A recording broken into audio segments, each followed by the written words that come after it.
Luc 6, 46. Luc chapitre 6, le verset 46. Luc 6, 46.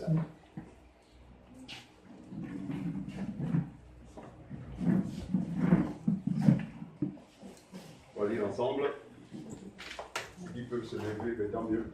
On va lire ensemble. Luc chapitre 6, le verset 46.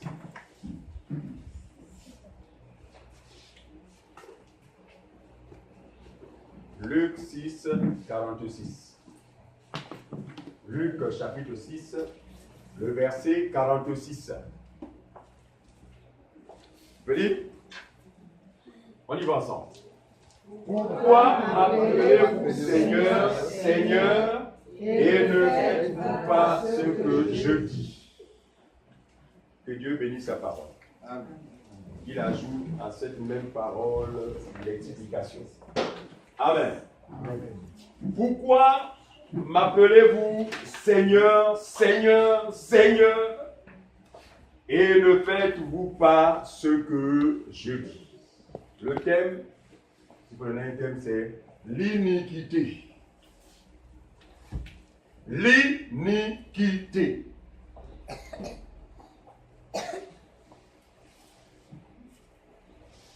L'iniquité, qu'est-ce que c'est l'iniquité? Alors, on va prendre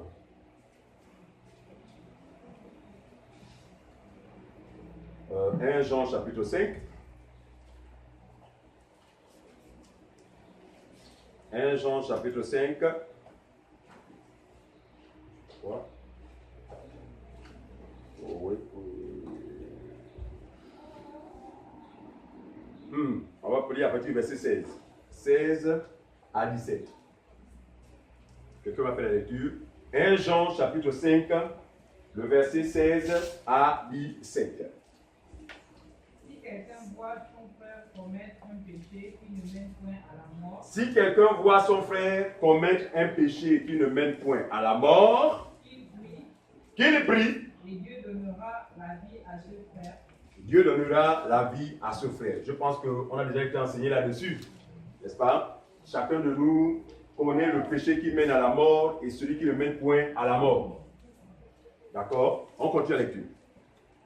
Et Dieu donnera la vie à ce frère. Oui.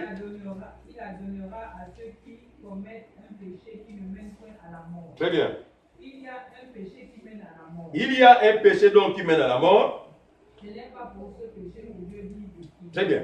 Je ne demande pas de prier pour le péché qui mène à la mort, mais je vous demande de prier pour ce frère, pour si jamais il commet le péché qui ne mène point à la mort. La suite. Toute iniquité Verset 17. est un Très bien. péché. Verset 17. Toute iniquité est un péché. Et il y a tel péché qui ne mène pas à la mort. On s'arrête là. Toute iniquité est un péché. Et il y a un péché qui ne mène point à la mort. Donc, quand on parle d'iniquité, c'est le péché en général. Mais à l'intérieur de ce qu'on appelle le péché, il y a ce qu'on appelle le péché de l'iniquité. Ce péché mène à la mort. Donc, il y a une iniquité qui ne mène pas à la mort. Donc, parce que l'iniquité, c'est le péché. Et une iniquité qui mène à la mort. Nous voulons parler ce matin de l'iniquité qui mène à la mort. Ok. Matthieu chapitre 7, le verset 21 à 23.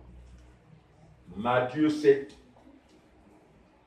Pardon, Luc, d'abord Luc chapitre 13. Non, pour moi. Luc chapitre 13, le verset 22 à 25. Luc 13, 22 à 25. Luc chapitre 13, 22 à 25. Luc chapitre 13, 22 à 25. Jésus traversait les villes et les villages, Oui. enseignant et faisant route vers Jérusalem. Enseignant et faisant route vers Jérusalem. Quelqu'un lui dit, Quelqu'un lui dit, Seigneur, Seigneur, n'y a-t-il que peu de gens qui soient sauvés?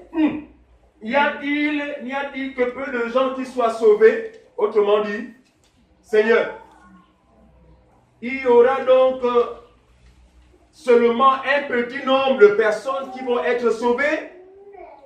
Il leur répondit. Il leur répondit. Efforcez-vous d'entrer par la porte étroite, car je vous le dis, beaucoup chercheront à entrer et ne le pourront pas. Voilà. Efforcez-vous d'entrer par la porte étroite, parce que beaucoup, je vous le dis, la chercheront, mais auront du mal à la trouver. En fait, c'est cette porte-là, étroite, qui en fait restreint le nombre de sauvés. Parce que pour être sauvé, il faut avoir la grâce de trouver cette porte et passer par elle. Donc, on peut être 10 000 personnes à la recherche de cette porte. Aussi longtemps que nous ne l'aurons pas trouvée, il n'y a pas de salut. Donc, quand les apôtres disent à Jésus que, donc, Seigneur, c'est donc un petit nombre seulement qui va être sauvé, en fait, c'est par rapport à la porte étroite. Et nous disons que la porte étroite n'est pas une porte physique. La porte étroite est simplement la justice de Dieu. La justice par la foi. Le moyen par lequel Dieu sauve les hommes aujourd'hui. Si quelqu'un pense autrement que la justice qui est celle de la foi pour être sauvé, cette personne ne sera pas sauvée. La porte étroite, c'est celui qui aura la grâce de croire que la foi seulement vis-à-vis de Jésus suffit pour que nous soyons sauvés parfaitement. Une porte étroite, pourquoi? Parce qu'effectivement, elle est insignifiante. Elle n'inspire pas. Lorsque nous l'envoyons, tout de suite, nous la comparons à notre taille. Je prends mon exemple. Je suis grand de taille. Si jamais devant moi, c'est une porte minuscule, vraiment, je me verrai pas en train de me couper. Elle va me paraître bizarre. Voyez-vous? Et donc, tout de suite, humainement parlant, je ne peux passer au travers d'elle. Mais Dieu a bien voulu, dans sa sagesse, de mettre devant les hommes une porte insignifiante. Et cette porte est cette pierre angulaire rejetée malheureusement par tous ceux qui bâtissent. Tous ceux qui bâtissent aujourd'hui sont comparables aux religieux. Autrement dit, tous ceux qui se réclament de Jésus, Jésus, Jésus. En fait, ils font des choses, mais tout en négligeant en fait la principale de l'ombre. Tout en négligeant ce qui fait la force de leur ouvrage. Et quelque part, un prophète a dit, si l'Éternel ne bâtit, celui qui bâtit, bâtit en vain. D'accord? Donc, sans cette pierre, quoi que l'on fasse, glorieux soient ses œuvres, impressionnantes soient ses œuvres, si nous négligeons ce qui fait la force, eh bien, nous aurons bâti en vain. Que voulons-nous dire? La porte étroite, c'est le moyen le plus simple que Dieu met à disposition aujourd'hui pour sauver tous ceux-là qui appellera à lui. Voyez-vous? Vous voyez bien que pour accéder à cette porte, parce que c'est une porte étroite, infine, une porte insignifiante, d'accord? Mais vers laquelle Dieu conduit uniquement ceux qui ont été destinés à la retrouver. Parce que si vous remarquez bien, la Bible dit, plusieurs la chercheront. Plusieurs chercheront cette porte, mais ne la trouveront pas. Pourquoi? Parce que c'est une porte cachée. C'est une porte qui est du côté de l'arche et non à la façade de l'arche. Elle est du côté, pourquoi? Parce qu'elle est réservée uniquement aux justes. Seuls les justes la trouveront. Voyez-vous? Alors, donc, tous ceux-là qui ne la trouveront pas seront considérés comme des gens commettant le péché, l'iniquité. Donc le péché qui conduit à la mort. Voilà. Parmi eux, il y a des appelés ou encore des élus de Dieu, mais qui sont en train de la chercher. Mais le Seigneur fera tout pour que ceux-ci la retrouvent. Donc en fait, c'est la fin de toutes ces choses qu'on saura qui était destiné à la vie éternelle et qui ne l'était pas. Ceux qui étaient destinés à la vie éternelle On les reconnaîtra par un simple fait, c'est qu'ils auront la grâce de trouver cette porte. Comme vous et moi. Plusieurs années auparavant, nous fréquentions les églises. Mais nous étions loin de savoir ou d'imaginer que la foi seulement suffit pour notre justification ou encore pour notre salut. D'accord? Cela nous a mené à toutes sortes de manœuvres, toutes sortes d'œuvres, croyant au fond de nous que grâce à ces œuvres, le salut pouvait nous être possible. D'accord? Mais regardez ce qui s'est passé. Le Seigneur nous fait la grâce de découvrir en fait ce que tout le monde ne découvre pas. Et aujourd'hui, rien que par cette découverte, il y a une conviction au fond de nous qui ne peut être contestée par une quelconque théorie que nous sommes vraiment sauvés. Le Saint-Esprit en nous atteste que nous sommes sauvés.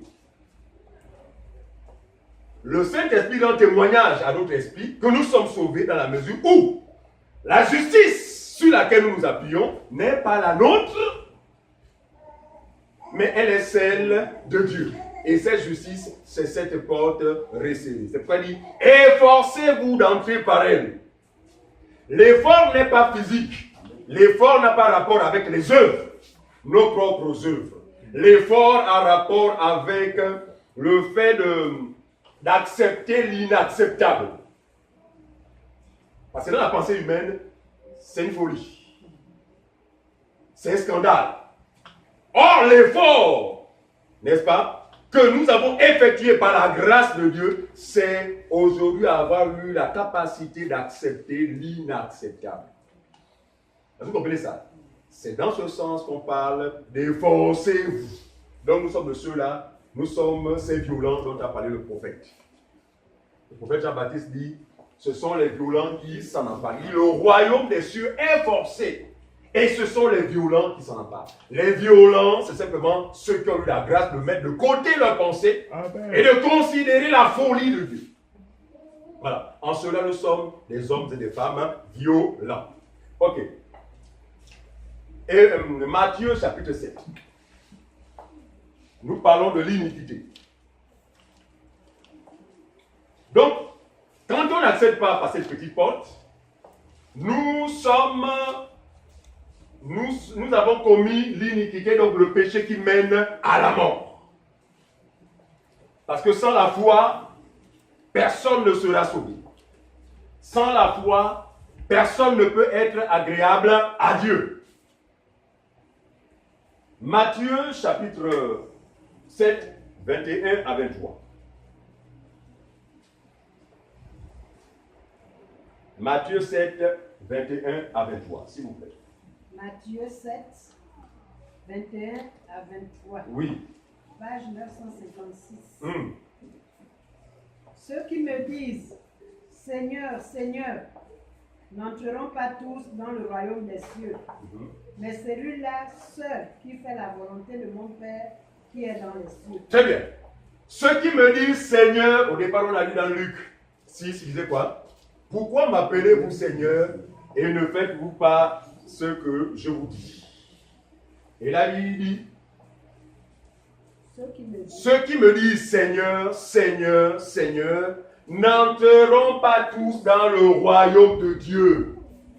Parce que l'entrée dans le royaume de Dieu n'est pas conditionnée par l'énoncé du nom de Jésus. L'entrée dans son royaume n'est pas conditionnée par quoi que ce soit, si ce n'est la justice de Dieu, à savoir la foi. Ceux qui me disent Seigneur, Seigneur n'entreront pas. Mais qui entrera? Celui-là seul qui va faire la volonté de Dieu. Et nous disons que la volonté de Dieu, c'est croire en Jésus.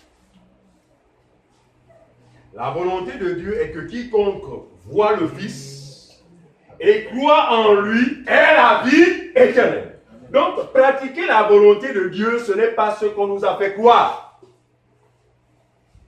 C'est être forcément irréprochable sur le plan charnel. Il n'en est rien. Ici, la volonté de Dieu se résume en un seul principe, c'est lequel? C'est la foi en la personne vis-à-vis de la personne de Jésus. Donc il n'y a que ceux-là qui vont croire, qui vont entrer dans le royaume de Dieu. Mais regardez, à côté de ces personnes-là, plusieurs disent Seigneur, plusieurs disent Dieu, plusieurs disent tu es saint. En tout cas, vraiment, non, Dieu est exalté de part et d'autre. C'était l'appel Yeshua. C'était l'appel Yahvé. En fait, pensant que c'est l'énoncé du nom de Jésus qui va garantir le salut. Mais la Bible est formelle. Ce ne sont pas tous qui disent Seigneur, Seigneur, Seigneur, qui rentreront dans le royaume des cieux, mais celui-là seul qui fait la volonté de mon Père. Je le prends pour ce qui est arrivé. La volonté de mon Père, la volonté de Dieu ici, ne consiste pas à jeûner tous les jours, ne consiste pas à pratiquer la dîme, ne consiste pas à toutes ces œuvres religieuses auxquelles nous avions été soumis par le passé, qui pour nous garantiraient notre salut. Mais la volonté de Dieu consiste à croire au Fils. On lit ce passage. Vous le connaissez, c'est quiconque croit le Fils. Jean 6, 40. Voilà. Jean 6, 40, s'il vous plaît, pour ceux qui ont les livres.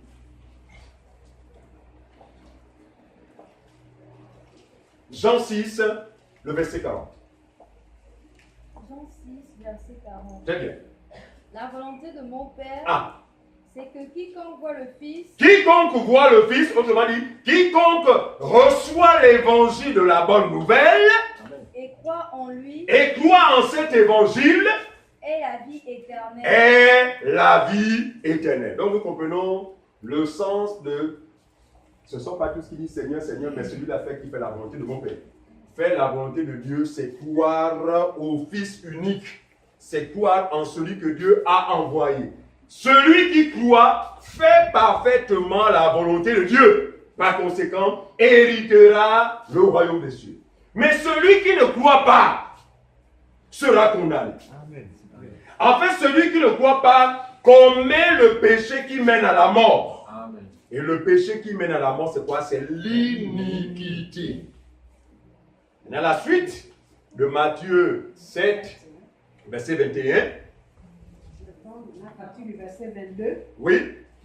Plusieurs me diront en ce jour-là. Plusieurs me diront en ce jour-là. Seigneur, Seigneur. Seigneur, Seigneur, Yeshua. N'avons-nous pas prophétisé par ton nom? Nous avons pourtant prophétisé par ton nom. N'avons-nous pas chassé des démons? Nous avons chassé des démons par ton nom. Et n'avons-nous pas fait beaucoup de miracles? Nous avons fait un ensemble de miracles par ton nom. Verset 23. Suivez. Alors je leur dirai ouvertement, Suivez. je ne vous ai jamais connu. Très bien. Retirez-vous de moi, vous qui commettez l'iniquité. C'est pourquoi la dernière fois, lorsque le frère partageait sur la parabole des vierges, je faisais observer qu'il y a une différence entre je ne vous connais pas et je ne vous ai jamais connu. Je préfère être de ceux-là à qui c'est Dieu, je ne te connais pas. Au lieu de ceux-là que le Seigneur n'a jamais connu. En fait, ceux-là à qui le Seigneur dit je ne te connais pas seront sauvés, mais au temps de Dieu. Notamment ce qui concerne la parabole des 10 vierges, on a expliqué ça ici, là, que ce sont les Juifs, parce qu'ils arriveront en retard. L'enlèvement aura lieu, mais...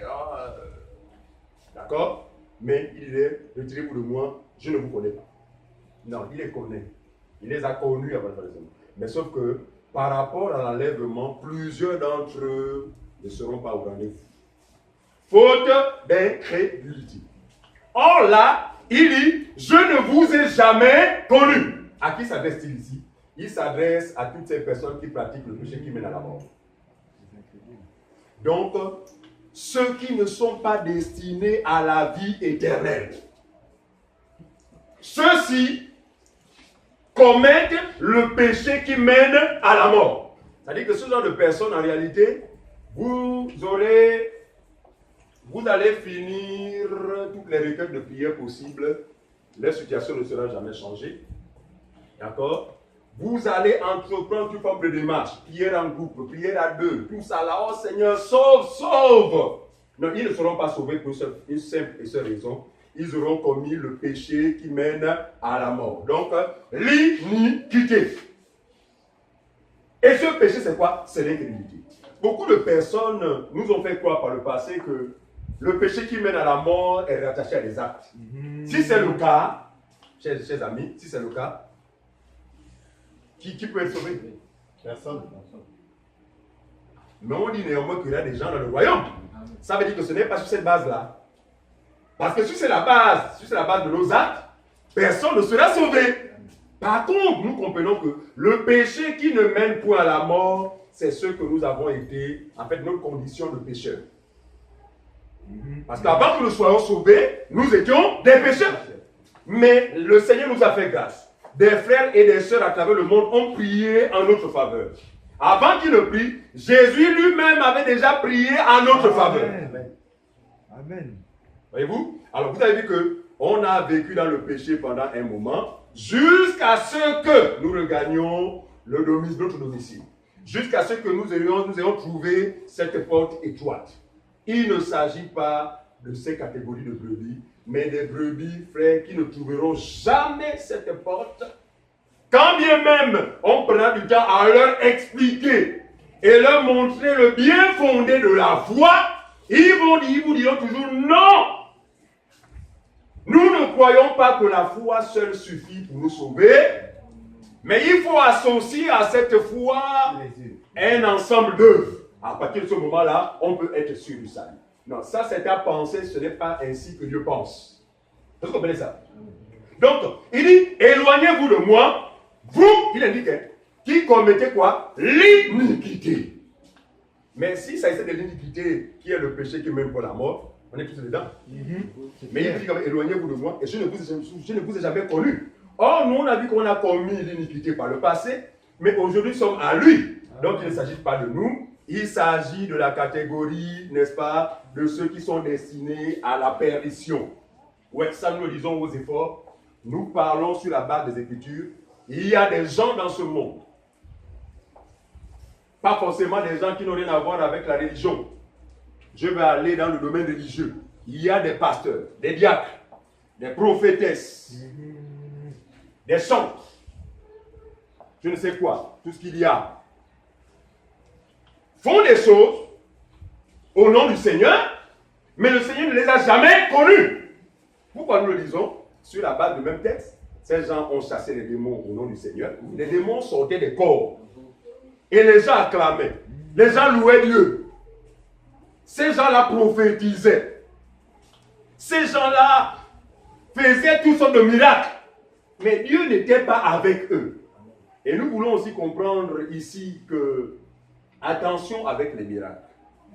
Attention avec les miracles. Pourquoi? Parce que sur la base du miracle seulement, on aura du mal en fait à savoir exactement celui qui en est l'auteur. Pourquoi? Parce que les deux maîtres, vous savez qu'il n'y a que deux maîtres, Dieu et l'autre. Les deux maîtres, en fait, il y a le deuxième maître, qui n'est pas le bon maître, mais qui passe tout son temps en fait à imiter Dieu. Il voit en Dieu des faits de ceux qui prophétisent. Mais lui aussi, en lui, il a des âmes qui aussi, il va les inspirer aussi à prophétiser. Voyez bien que du camp de Dieu, il y aura prophétie. Du camp de l'autre, il y aura prophétie. Mais ce qui va faire la différence, c'est quoi? C'est la source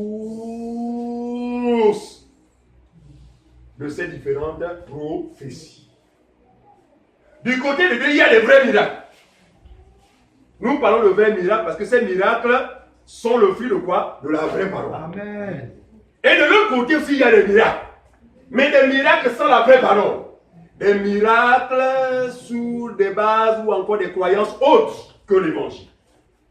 Parce que nous croyons qu'un miracle se produit sans l'évangile. Vous croyez cela? Oui. Un miracle peut se produire sans l'évangile. Allons-y dans les cirques. Ces personnes qui font apparaître des pigeons, en ayant seulement un mouchoir ou un torson. Il ne commence pas à dire que vous savez, Jésus est mort sur la ligne, il ne dit pas ça. Il fait seulement ça. Oh, tout le monde est merveilleux. Voyez-vous? Donc le miracle n'est pas synonyme des choses de Dieu. Mais le miracle de Dieu est attesté par la parole de la vérité. Et quand on parle de faux miracles, Le vrai miracle, c'est que c'est un miracle lorsqu'on l'a expérimenté, je vous assure, on est satisfait vraiment pour toujours. Mais le faux miracle, c'est à l'instant, vous semblerez aller bien, mais dans les jours qui suivent, dans les temps qui arrivent, qui viendront, vous allez voir que vous allez tomber dans la même chose. Et quand vous irez vers ces personnes, ils vont vous accuser, vous dire que vous n'avez pas la foi. Donc nous ne pensons pas que le miracle dépend à 100% de notre foi. Quoique la foi soit indispensable. Mais le miracle dépend de la grâce de Dieu. C'est-à-dire que c'est Dieu qui décide souverainement de te faire grâce. Vous comprenez ça? Mais ils vont vous culpabiliser en vous disant que non, mais en fait, si tu n'as pas été guéri, c'est parce que, les gars, c'est parce que ils vont plus loin. Vous savez, le miracle se conserve. Oh, mais c'est déjà un miracle. Comment je vais conserver un miracle?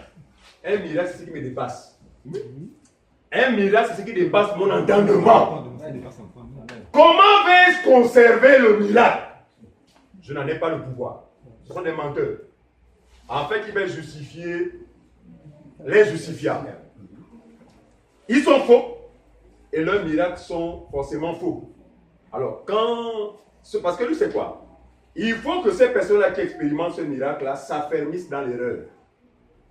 Et comme l'homme aime à ceux qui frappent à l'œil, il faut bien matérialiser ceux qui sont venus chercher. Je prends un exemple.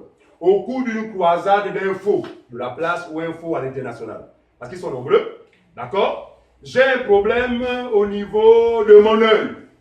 Je vois flou avec mon œil droit. Mais j'ai écouté l'évangile qui me dit que viens à Jésus, tu seras guéri. Il y a l'évangile comme ça. Mais qui n'est pas l'évangile véritable. Viens à Jésus. Mon frère se dit que non, même ton œil là, c'est petit. Viens à Jésus, il va te guérir. Alors, comme moi je suis gêné d'avoir un seul œil, j'étais habitué à utiliser mes deux yeux. Je vais aller à cette croisade, frère, pour un seul but. Vous le connaissez. Recherchez quoi? De mon œil. Regardez. Satan sait que je suis dans un besoin. Parce qu'on a essayé ça ici. Que Satan, la sélection ou encore la tentation souvent passe toujours. C'est-à-dire que Satan profite toujours lorsque l'homme est dans un besoin bien spécifique. Et comme il est le prince de ce monde, il connaît exactement les besoins des hommes charnels, des humains. Alors, quand il détecte un besoin, c'est lui qui inspire. Celui qui viendra vers vous pour vous apporter l'évangile bizarre, on vient à Jésus, tu vas être guéri. C'est lui qui l'inspire. Et vous allez croire à cet évangile. Et votre foi va être matérialisée par quoi? Par la démarche qui va consister à aller à cette croisade. Je vous assure. Pendant qu'on va dire on prie pour les malades, vous n'aurez pas la foi ce jour-là, mais vous allez pratiquer ce qu'on appelle la concentration. Les gens confondent la foi avec la concentration. Les gens confondent la foi avec la pensée positive. Donc quand tu fermes les yeux là, c'est-à-dire que tu vas être positif, guéri, je suis guéri, je suis guéri, je suis guéri, je suis guéri, je suis guéri, je suis guéri. D'accord? Et ce qui va se passer sous aucune base de la parole, mais simplement une promesse qu'on va dire que recevez la guérison. Je vous assure. Votre pensée positive et votre état d'esprit va permettre qu'il y ait quoi? Une forme de guérison, mais qui ne l'est pas. Vous savez que Satan n'est pas vrai. Satan est un menteur, ça vous le savez. On ne l'apprend pas ce matin. Que dit la Bible de Satan? Il ne se tient jamais dans la Bible. Il est quoi? Le père de quoi? Quand il ouvre la bouche, qu'est-ce qui sort de sa bouche? Comment voulez-vous que quelqu'un qui est faux vous fasse du bien? Lorsque nous savons qu'il est venu dans le monde, non pour faire du bien aux humains, mais pour les torturer. C'est qu'il écrit non? Votre adversaire, le diable, est descendu vers vous, animé d'une grande colère, sachant qui dévorer. Donc la mission qui est celle de Satan vis-à-vis des humains n'est pas de leur apporter la guérison. Quand bien même ces actions se feront passer pour des guérisons, mais comme il est un menteur, ça ne va pas être la guérison. Voyez-vous? Sa mission, c'est égorger. Je suis ici dans Jean chapitre 10, verset 10. Égorger. Quoi encore? Tuer. Détruire. Tout ça là, en fait, il n'est pas venu faire l'œuvre de Dieu. Mais il est venu faire quoi? Sa propre œuvre. Très bien. Et son œuvre est une œuvre de destruction. Et puis regardez, quelque chose va se passer, un miracle va se produire. Regardez. Et comme ils s'organisent, vous irez vers un de leurs. J'avais du mal à l'œil, j'avais du mal à voir. J'ai été guéri. On va te prendre, on va te forcer de faire un témoignage. Et quand tu es sur le stade, tu vas témoigner, je vous l'assure. Non. Des acclamations, des applaudissements. Ok! Satan aura atteint son but parce que lui, il est faux. Par conséquent, aucun vrai miracle ne peut venir de lui. Tout ce qui peut venir de lui sera forcément faux. Alors, qu'est-ce qui va se passer? Vous allez rentrer chez vous. 2, 3, 4 jours. La même situation va revenir. Voilà. Très bien, va s'empirer même. Et ça va vous pousser à faire quoi? À courir encore derrière cet homme-là. Et quand vous allez partir vers lui, il vous dira simplement que le problème, c'est que vous n'avez pas eu la foi. Mais si je n'ai pas eu la foi, comment j'ai fait pour guérir? Et deuxièmement, tu sais mon frère, après une telle guérison, il faut quoi? Conserver la guérison. En quoi faisant? Selon eux, en se sanctifiant. Ça vous le savez, non? Ils ont enseigné que la meilleure manière de conserver la guérison, c'est se sanctifier. Non, nous croyons que la guérison est un don divin. La guérison vient d'en haut. Et tout don excellent vient d'en haut. On ne dit pas de don excellent, ça veut dire que quand Dieu t'accorde sa guérison, c'est une guérison véritable et totale. Très bien. La bénédiction de Dieu ne se fait suivre d'aucun chagrin.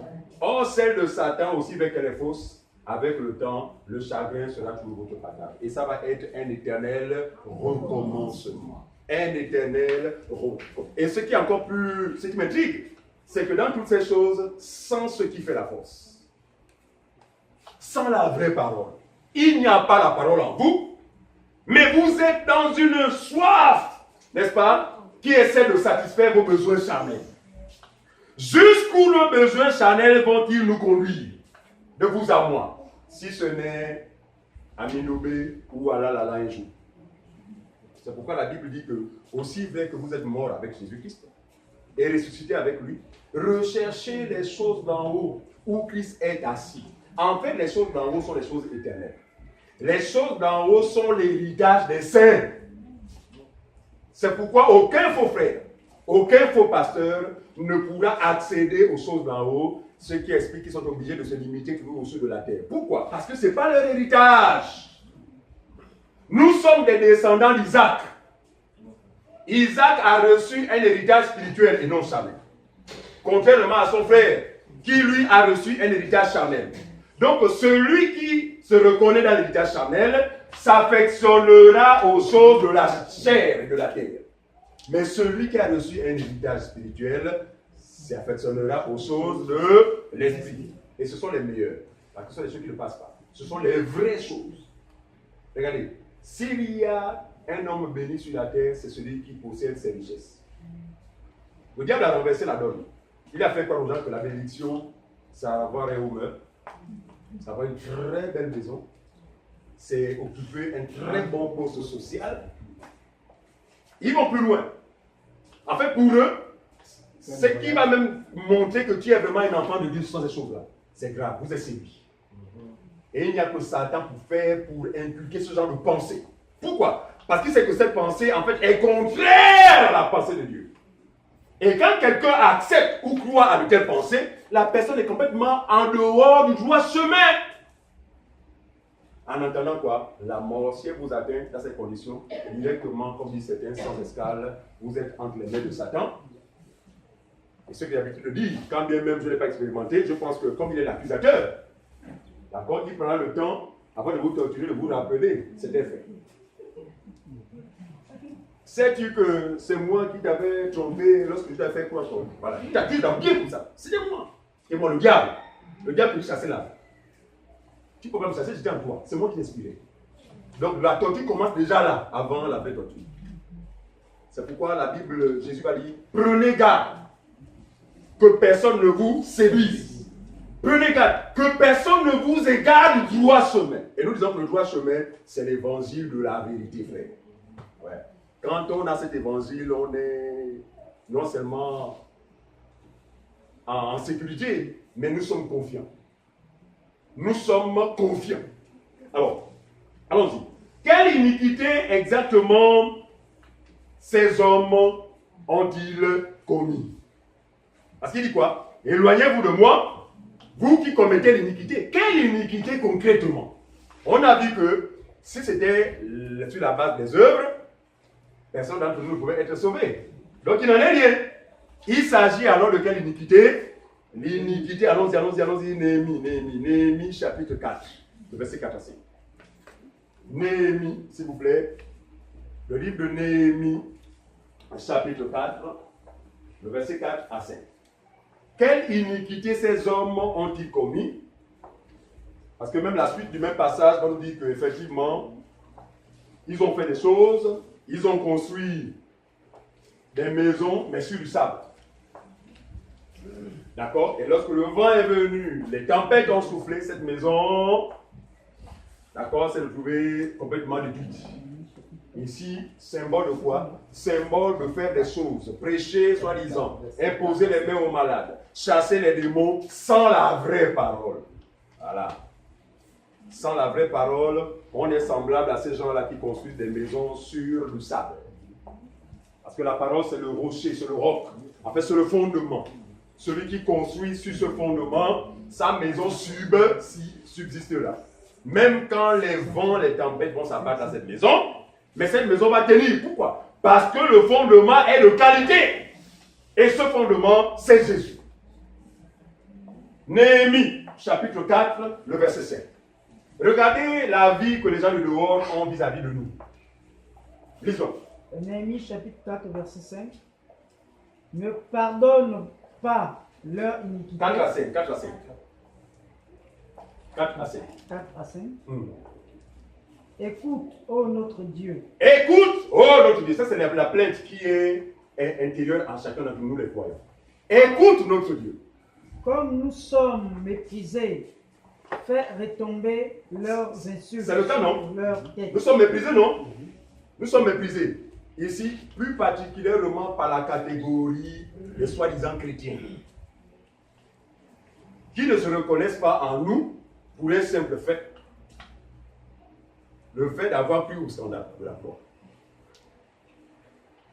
Vous allez voir, ceux qui étaient pour vous des frères et des sœurs, sur la base de ce que vous avez pris au scandale de la foi, je vous assure, ne se reconnaîtront plus en vous.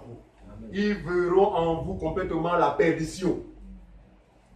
Et donc, nous subissons cela de leur part, mais nous restons fermes. Pourquoi? Parce que la grâce nous a été accordée de savoir que c'est le seul moyen par lequel Dieu sauve aujourd'hui. On continue. Écoute, ô notre Dieu. Écoute, ô notre Dieu. Comme nous sommes méprisés. Comme nous sommes méprisés. Faire retomber leurs insultes sur leur tête. Faire retomber leurs insultes sur leur tête. Et livre-les au pillage sur une terre où ils soient captifs. Continue. Ne pardonne pas leurs iniquités. Ne pardonne pas leurs iniquités. Et que leurs péchés ne soient pas effacés. Très bien. Regardez. Ici, ne pardonne pas leurs iniquités. Ne voyez pas iniquité de manière générale, parce que nous en avons commis. D'accord? Mais le Seigneur nous a pardonné. Mais regardez, mais celui à qui le Seigneur ne pardonnera pas son iniquité, vous le connaissez. Il s'agit de qui? De ces personnes qui sont condamnées avant la fondation du monde. Leur péché ne leur sera jamais pardonné. Leur iniquité ne leur sera jamais pardonnée. Pourquoi? Parce qu'ils ne sont pas de Dieu. Bref, ils n'ont pas la semence de Dieu. Ils n'ont pas la... Dieu ne les a jamais connus. Continue, mon frère. Et que leurs péchés ne soient pas effacés Oui. devant toi. Oui. Car ils ont offensé ceux qui bâtissent. C'est bien. Regardez. Donc, l'iniquité commise par ce peuple-là vis-à-vis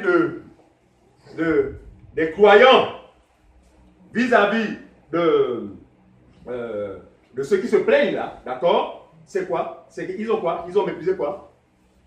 Ils ont offensé ceux qui bâtissent. Ils ont offensé ceux qui bâtissent. Ils ont offensé ceux qui bâtissent. Maintenant, qui sont ceux qui bâtissent? Éphésiens chapitre 2, le verset 20, la Bible dit: l'Église est bâtie sur le fondement des apôtres et des prophètes. Et quelque part, il dit, Paul va dire: nous avons posé le fondement. Autrement dit, nous avons bâti sagement. Nous avons bâti sagement. Nous avons posé le fondement comme des sages architectes. Mais que chacun prenne garde de la manière dont il viendra bâtir dessus. Regardez. Le mal ici dénoncé par Néhémie, c'est simplement le fait que ces gens-là qui se moquaient d'eux, en fait, ont fait quoi? Ont offensé. Voilà. Ont offensé ceux qui bâtissent. Regardez. Pour nous, ceux qui ont bâti, ce sont les apôtres. Ils ont bâti quoi? Ils ont bâti la doctrine. En fait, l'enseignement de Jésus a été transmis aux 11 apôtres, aux 12. D'accord? Nous connaissons l'histoire de l'autre. D'accord? Et c'est eux, en fait, qui sont les garants de cet enseignement. Ça veut dire que l'évangile qu'ils nous ont prêché est non seulement digne de foi, mais c'est un évangile que nous devons considérer dans la mesure où cet évangile ne vient ni de Pierre, ni de Jacques, ni de Jude, mais cet évangile vient de Dieu. Il a confié à qui? Il a confié à son serviteur Jésus. Et Jésus l'a confié à qui? Jésus l'a confié à ses apôtres. Et ses apôtres le confient à qui? Le confient à tous ceux qui croient. Est-ce que vous comprenez ça? À partir de ce moment-là, avons-nous le droit d'offenser les apôtres? Parce que quelqu'un me dirait, mais à quel moment j'ai offensé Pierre? Je ne l'ai jamais vu. À quel moment ai-je offensé Paul? Je n'ai jamais vu Paul. Mais nous offensons les apôtres à chaque fois que nous bafouons ceux qui nous ont enseigné. C'est pas ce que je comprends. En fait, on offense les apôtres du Seigneur Jésus-Christ, qui sont pour nous des pères, qui sont pour nous des modèles. Voyez-vous? En quoi faisant? Lorsque nous mettons de côté ou nous rejetons ceux qui nous ont enseignés. C'est pas ce que je comprends. Mettez gardons le doigt où nous sommes, prenons 1 Corinthiens chapitre 11, verset 1, s'il vous plaît. 1 Corinthiens 11, le verset 1. 1 Corinthiens 11, 1. Que dit la parole? 1 Corinthiens 11, 1. Oui. Soyez mes imitateurs comme je le suis moi-même de Christ. David dit, je vous loue de ce que vous étudiez mes instructions. C'est la suite, merci. Donc c'est verset 2, voilà, merci. Je vous loue de ce que vous vous souvenez de moi. D'accord, Paul dit, je vous loue. Donc autrement dit, je suis content de vous. Là il est à Corinthe, hein? Je suis content de vous, de ce que vous vous souvenez de moi. Mais en tant que qui? En tant que porteur de l'évangile à Corinthe. En tant que père dans la foi. Parce que Paul va dire que même si aujourd'hui vous avez 10 000 mètres, mais c'est moi, Paul, qui vous engendre. Il dit, je vous loue de ce que quoi? De ce que vous vous souvenez de moi, de moi? tous égards, et de ce que vous retenez. Il dit bien à tous égards. Vous vous souvenez de moi à tous égards, et de ce que quoi? Vous retenez. Telles que je vous les ai données. Reprends ma soeur. Je vous loue de ce que vous vous souvenez de moi à tous égards. 1. Et de ce que vous retenez mes instructions telles que je vous les ai données. 2. Et de ce que vous reteniez mes instructions telles que je vous les ai données. À partir de ce moment-là, on ne saurait offenser les bâtisseurs. On ne peut offenser les apôtres si nous retenons leurs instructions telles qu'ils nous les ont données. Prenons encore 1 Corinthiens chapitre 15, le verset 1. 1 Corinthiens chapitre 15, le verset 1. 1 Corinthiens 15, verset 1. Je vous rappelle, frères, Oui. l'évangile que je vous ai annoncé. C'est encore Paul qui parle. que vous avez reçu, dans lequel vous avez persévéré, persévéré, et par lequel vous êtes sauvés, si vous le retenez tel que je vous l'ai annoncé, si vous ne pouvez être sauvé que si vous le retenez tel que je vous l'ai annoncé. autrement vous avez cru en vain. Autrement, vous aurez cru en vain. Regardez, celui qui fait autrement dans la chose de Jésus-Christ offense premièrement les bâtisseurs et deuxièmement, ils font des choses mais en vain. Comme ça a été le cas de ceux qui ont chassé des démons, ils l'ont fait en vain. Ceux qui ont prophétisé, ils l'ont fait en vain. Ceux qui ont guéri des malades et qui ont accompli un ensemble de miracles, ils ont fait en vain. Pourquoi? Parce qu'ils ont fait des choses sans se soucier de l'enseignement des apôtres. Est-ce que vous comprenez ça? Et beaucoup encore de nos jours travaillent en vain. Remplissent les stades, mais en vain. Pourquoi? Parce qu'ils ont mis de côté ce qui fait la force. La Bible dit, ils auront l'apparence de la piété, mais reniant ce qui en fait la force. Frère, dans l'affaire du Seigneur, là, il y a un élément qui fait la force. La connaissez-vous? C'est Jésus lui-même. Ou encore sa parole. Ou encore son enseignement. En fait, c'est la même chose. Donc, on peut tout faire sans cet enseignement-là, unique. En fait, nous sommes en train de d'œuvrer en vain. Et beaucoup de religions font des choses. Créent des écoles. Font ceci. Non, font des dons ici et là, reconnus à l'échelle internationale. Ils sont à chaque fois sous les regards des caméras. Mais hélas, le font en vain. Pourquoi? Parce qu'ils ont mis de côté ce qui fait la force. Regardez. L'iniquité commise par ces gens-là, c'est le fait d'offenser les bâtisseurs, donc les apôtres. Pas les apôtres, on voit l'enseignement de Jésus. En fait, ils ont fait quoi? Ils ont fait ce que le prophète dit. Ils ont déplacé la borne. Disons cela. Ils ont déplacé la borne. Hébreu. Non. Proverbe 22. Proverbe 22, verset 28. Proverbe 22. Parce que eux, ils ont bâti, ils ont posé la borne ou encore le fondement comme des sages architectes. Mais ils nous invitent à faire attention. Nous qui allions bâtir dessus. Donc, Proverbe 22, le verset 28, s'il vous plaît. Proverbe 22, verset 28. Proverbe 22, le verset 28, communiquez toute la page. Page 657. Pour ceux qui ont 8 secondes. Voilà. Ne déplacez pas la borne ancienne C'est qui que écrit? les pères ont posée. Ah.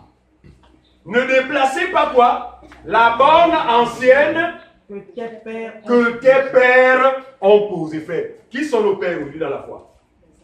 Les apôtres. Quelle borne ont-ils posée? La doctrine de Christ, l'évangile, d'accord? Mais le prophète nous exhorte de ne pas déplacer cette borne. Parce que si nous la déplaçons, nous forçons les limites ou encore la dimension de ce terrain. C'est pas ça qu'on comprend. Nous forçons la dimension de ce soubassement. Pourquoi? Parce qu'ils ont posé cette pierre comme des sages architectes. Et eux-mêmes nous exhortent à dire attention, quand vous allez venir à cette affaire-là, n'inventez rien, n'ajoutez rien, ne falsifiez rien, mais en tenez-vous à la position dans laquelle vous avez trouvé la borne. Vous comprenez ça? Et vous comprenez pourquoi nous n'avons pas de raison d'ajouter à cette doctrine des choses. Nous avons des raisons à ne pas falsifier la parole de Dieu comme c'est la coutume de certains. Nous avons des raisons à ne rien renverser. En fait, aucune pierre ne doit être renversée.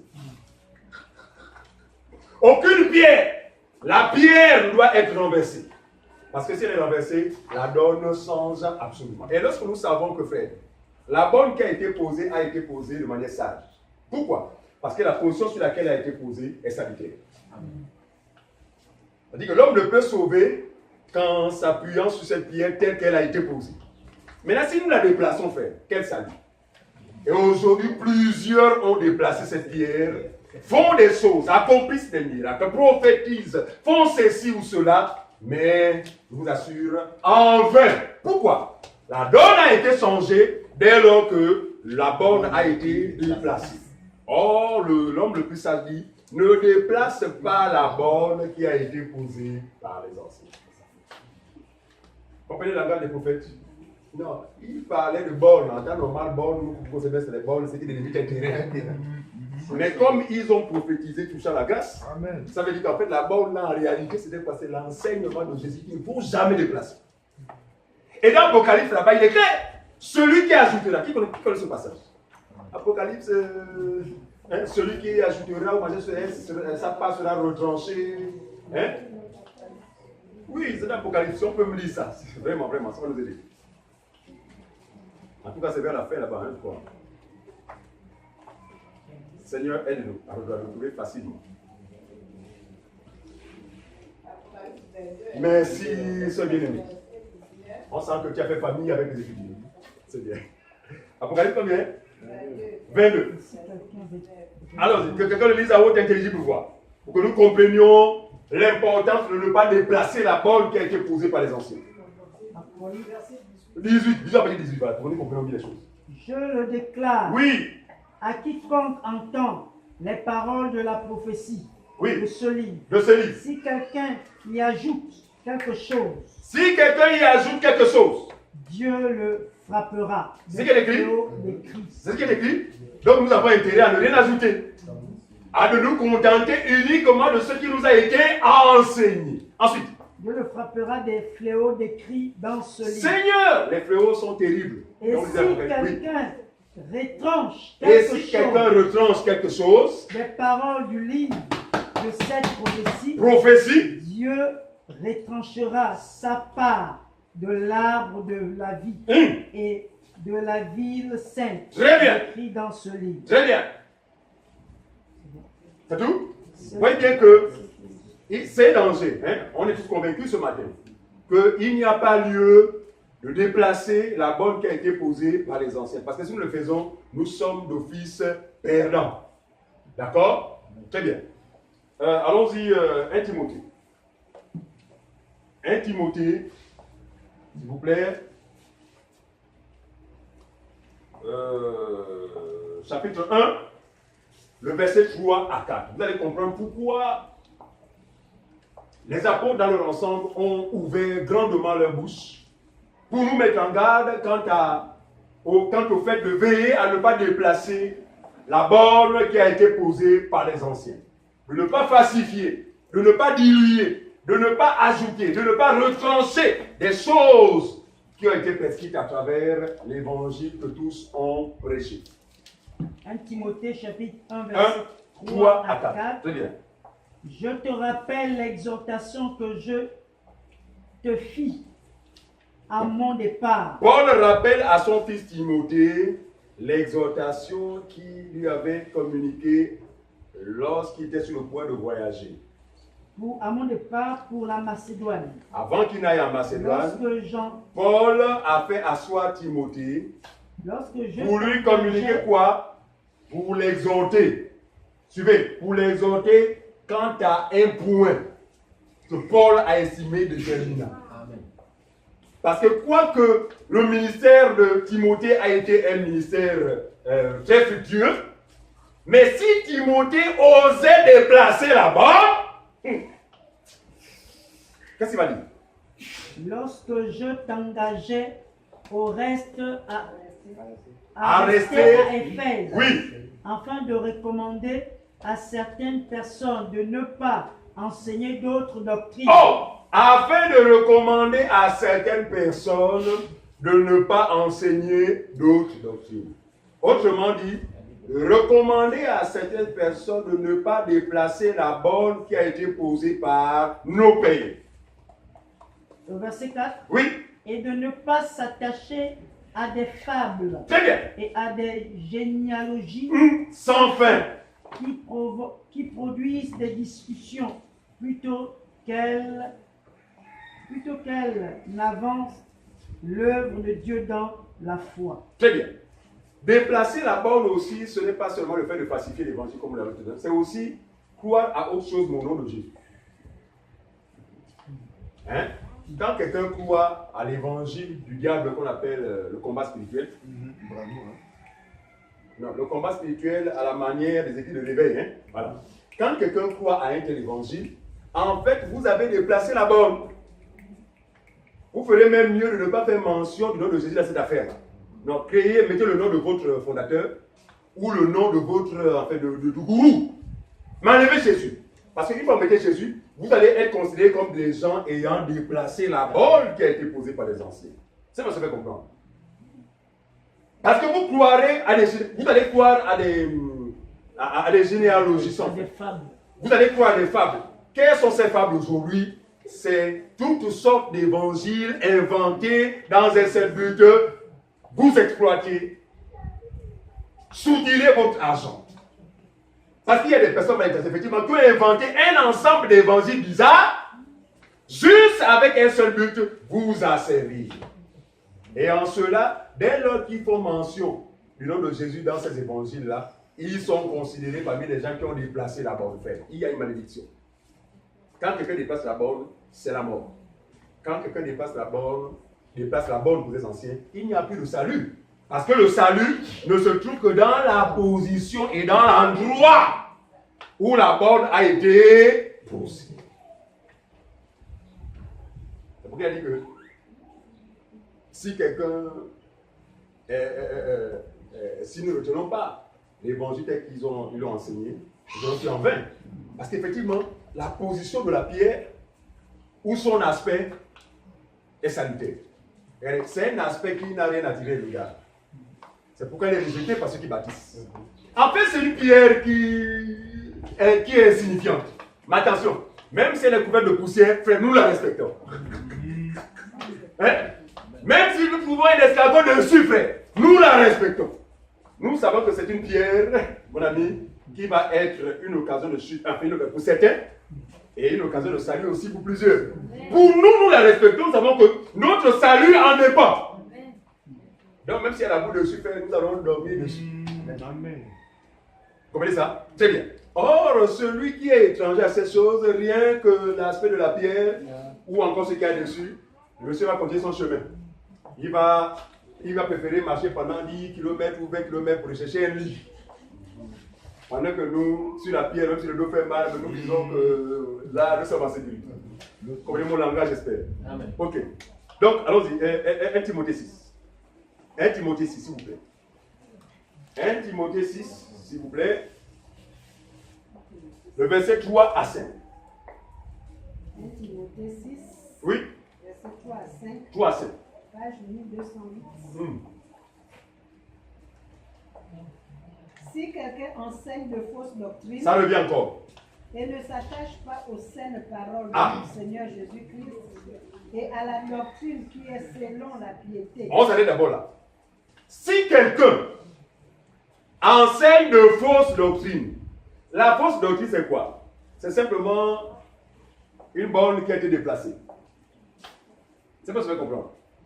Si quelqu'un enseigne de fausses doctrines, sans s'attacher à quoi? aux saines paroles, Aux saines. C'est-à-dire que la parole de Dieu est saine, elle est irréprochable, elle est parfaite. C'est pourquoi elle nous sauve. Voyez-vous? La parole, la sainteté de la parole, c'est celle qui nous accorde le salut. Il dit si quelqu'un enseigne d'autres doctrines et ne s'attache pas aux saintes paroles du Seigneur, et à la doctrine ah, qui est selon non, maman, si tu as mal lu, et aux doctrines, A-U-X, c'est qui t'écrit? À la doctrine. Si quelqu'un ne s'attache pas à la doctrine, il s'agit de combien de doctrines? une seule. Très bien. Les apôtres étaient combien? 12. Ils ont prêché combien de doctrines? Une seule doctrine. Très bien. Vous comprenez ça? C'est pas ce que je comprends. Parce qu'aujourd'hui, regardez, ce qui se passe, c'est que plus il y a des soi-disant prophètes, docteurs, plus aussi nous assistons à plusieurs évangiles. Nous disons non. Paul dit, il n'y a pas deux évangiles, il n'y a qu'un seul évangile. Il dit si quelqu'un vient à vous et ne vous apporte pas cet évangile, ou vous apporte un évangile s'écartant de celui que l'ensemble des prophètes, l'ensemble des apôtres ont prêché, qu'il soit anathème. Cela justifie le fait qu'en réalité, il n'y a qu'un seul évangile qui doit réunir des peuples Des peuples à travers le monde entier doivent se retrouver à travers un seul évangile. Je n'ai pas besoin de connaître ta famille, de connaître ta nationalité, mais si tu me dis que tu es en Christ, en réalité, lorsqu'on se rencontre, tu dois avoir quoi? Attraction. Attraction, on s'attire. Non, mais il y a quelque chose de commun. Même si on ne se connaît pas, mais quand on va commencer à échanger, vous savez que nous enfants de Dieu, on a un langage qui est le nôtre. C'est pas le langage spirituel. N'est-ce pas? Mais c'est un langage qui ne peut être perçu que par les hommes spirituels. Donc quand on va commencer à tenir, vraiment, il me semble que tu es une fille d'Abraham. Selon la chair, mais elle est femme, fille d'Abraham comment? Abraham de quoi? Quel autre langage? Quand je vous dis que quand je vois un frère, une soeur, je vois en toi un fils d'Abraham, Yves.